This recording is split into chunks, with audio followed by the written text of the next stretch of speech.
अस्सलाम वालेकुम, आप देख रहे हैं होराइजन न्यूज HD। खबर शामिल करते हैं साहिवाल से। डिप्टी कमिश्नर की जेर सरपरस्ती जिलाई इंतजामिया आवाम की फलाह बहबूद के लिए सरगर्म।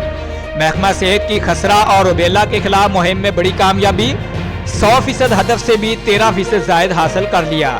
डिप्टी कमिश्नर वाजिद अली शाह की जेर सदारत इजलास में प्राइस कंट्रोल और डिजिटल गिरदवारी का जायजा, खादों और अशिया खुर्दोनोश के नाजायज मुनाफाखोरों के खिलाफ बिला तफरीक कार्रवाई का हुक्म। ADCR Asim Salim, assistant commissioner Sarmad Hussain भी इजलास में मौजूद। डिप्टी कमिश्नर की असिस्टेंट कमिश्नर को डिजिटल गिरदवारी का काम मजीद तेज करने की हिदायत। बेहतरीन कारकर्दगी पर अफसरान माल और पटवारियों को तारीफी असनाद से नवाजा। मिसाली कारकर्दगी पर असिस्टेंट कमिश्नर सरमद हुसैन को भी शाबाश। रह जाने वाले मुआवजात में डिजिटल गिरदवारी का काम भी जल्द मुकम्मल किया जाए। Deputy commissioner Wajid Ali Shah. Report महबूब चौधरी, सरपरस्त आला, होराइजन न्यूज HD।